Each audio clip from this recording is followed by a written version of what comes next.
As we continue our discussion of evolution and natural selection, we move on to our next topic, which is population genetics. Recall that a population is a group of individuals of the same species living in the same area. It's important that we only consider individuals that are living in the same area because those individuals are the ones that are going to interact with one another. But it's that mating with each other and competing with each other that drives natural selection, so it's that we care about. For example, if we have two groups of lobsters of the same species, but they're separated each other by an isthmus, which is what Panama is, these two groups aren't going to be interacting, and so as natural selection occurs on either side of the isthmus, both groups will select for different traits and will have different mutations that show up, and so each group will evolve separately. Recall that population is the smallest level that natural selection can take place on, because when we talk about natural selection, what we care about is how common traits are in a population. Before we move on, let's discuss a couple of vocabulary terms. The first is gene pool. Gene pool refers to all of the genetic material in a population, so what genes exist within members of the population. In evolution, what we're very much concerned with is the allele frequency. Allele frequency describes how common certain alleles are in a gene pool. Let's back up a minute. Remember, alleles are particular forms of a trait. So if we're talking about fur color for an animal, it might be that population might have black fur and gray fur and brown fur, and so each of those furs would represent an allele. In our genetics unit, we represent an allele with a letter. So big B, little b, a heterozygous individual would have two different alleles, whereas little b, a homozygous individual would just have one type of allele. Let's take a minute and review. An important concept in evolution is the Hardy-Wenigberg principle. Two researchers, Hardy and Weinberg, introduced the idea of a genetic equilibrium. A genetic equilibrium occurs when there's very little change in the allele frequencies. Hardy and Weinberg basically describe conditions which would either cause change in the allele frequencies or cause a genetic equilibrium. Hardy and Weinberg outlined 5 things that can cause the allele frequencies to change, and if they don't occur, then they'll cause the allele frequencies to have a genetic equilibrium. The first of which is a small population. When populations are small, any little change can have a very big effect. We can see this just by looking at numbers, at percents. If we take 75%, it can be written as 3/4, but it can also be written out as 75 out of 100. If we lose one number from the numerator of both, in other words, a change of just 1, 75% goes to 2 out of 4, or 50%, which is a change of 25%. Whereas 1 removed from 75 out of 100 is 74 out of 100 to 74%. So we see that the smaller the numbers, the bigger the change. And we see that with genetics too. If we have a very, very small population and something happens to an individual or a couple of individuals in that population, we'll see large impacts on the allele frequency, because remember, frequency is really just percent. Another factor that can cause the allele frequency to change is individuals joining or leaving a population. This is referred to as immigration or emigration. Immigration is when individuals join a population. Emigration is when individuals leave a population. We see this quite frequently as juvenile individuals mature. Many times the males will leave the population or join a new one so that there's not interbreeding. When individuals join, they bring new genes to the gene pool. If individuals leave, then they're taking their genes with them, reducing the overall gene pool and affecting the percentages. Another factor that can change genetic equilibrium is non-random mating. In other words, if certain individuals with certain traits are going to be more likely to mate. A fourth way in which the gene pool can change is mutations. Recall from our last section that a mutation is a change in the gene. So if you add a new gene or change the gene, you're going to affect the allele frequency. Essentially, you're introducing new alleles. Those alleles could be positive changes or negative change, but either way, they're going to be a change. And finally, natural selection is our last way that we can change the allele frequency. If a trait is favored, it's going to become more common. If a trait causes harm, it's likely to become less common. Let's take a minute and review.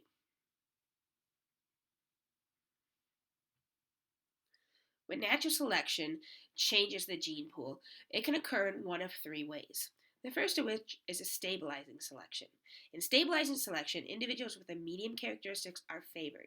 So if we take a look at this butterfly population that starts off with a bell curve, as most populations do, meaning a lot of the medium characteristic and fewer of either extremes. We see that over time, the extremes don't do as well, and there are more of the medium characteristics. An example of this might be a population of flowers. Some flowers maybe bloom early, some flowers bloom in the middle of the summer, and some flowers might bloom a little later. If there's a lot of competition of those that bloom early in spring and a lot of competition of those that bloom in later in summer, then those that bloom in the midsummer might do well and might become more common. The second type of selection is directional selection. Directional selection favors phenotypes on one extreme. But once again, if we start with that bell curve distribution, if one extreme is favored, in this case the darker purple side, then the lighter side will do poorly, and by the time natural selection has progressed, there will be very few lights and lots more on the darker side. A good example of this might have been giraffe necks.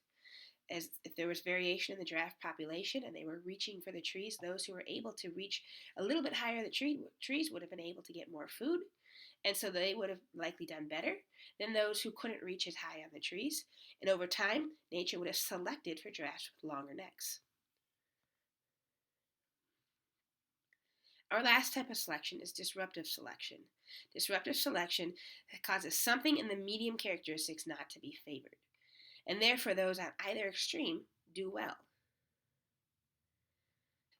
Most birds typically have the medium style beak, but if there's a very large population and a lot of competition, those birds who maybe have a narrower beak and can get seeds that are smaller or in crevices might do well, and those birds who might have a very large beak might be able to get bigger seeds or tougher seeds, and they might do well. Meanwhile, the competition for the medium-sized beak might be overwhelming, and they might not do as well, thus resulting in two different kinds of beaks in the bird population.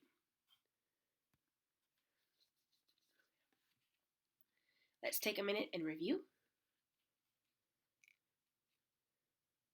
Sexual selection is one of the mechanisms that Hardy-Wenigberg described as being able to change the allele frequency.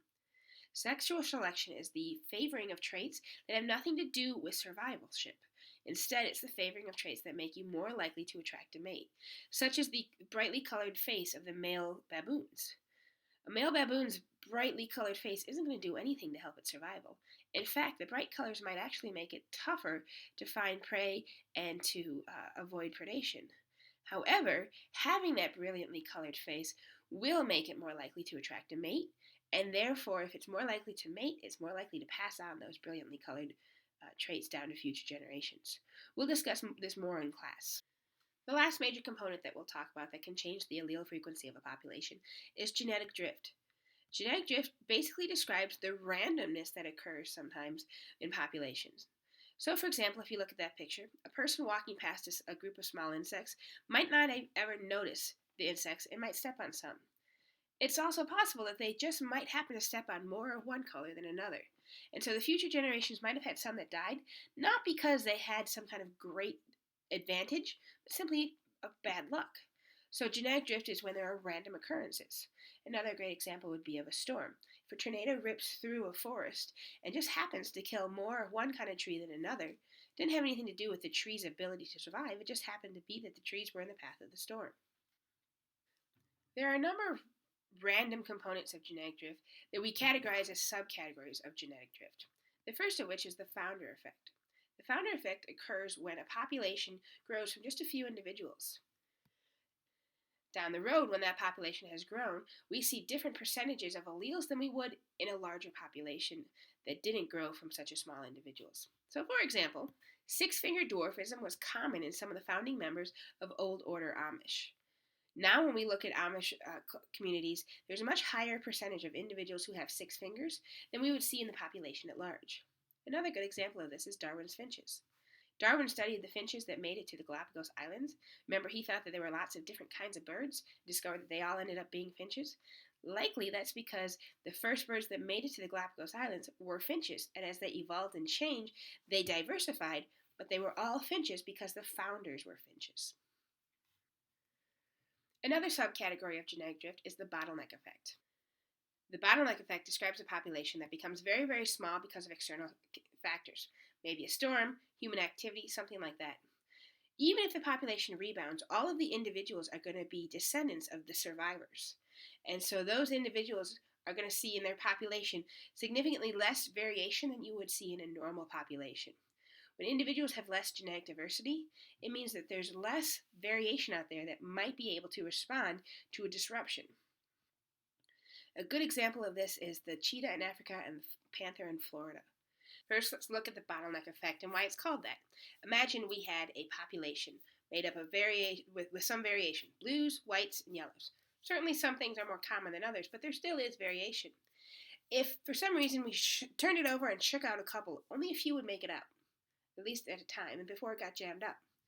The ones that made it out might have a yellow in it. In this case, it didn't, and so consequently, yellow is basically removed from the gene pool, and white has become very, very small.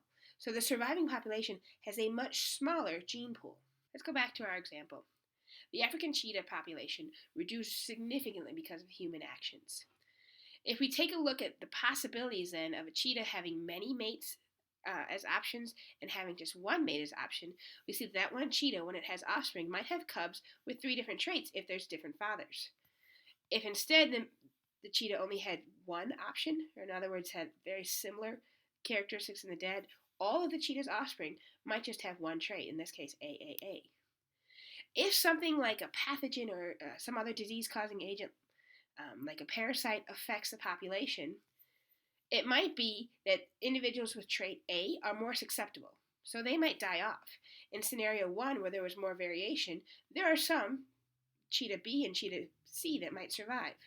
In scenario 2, when there was very little variation, if A is affected by the pathogen and A dies off, there won't be any survivors.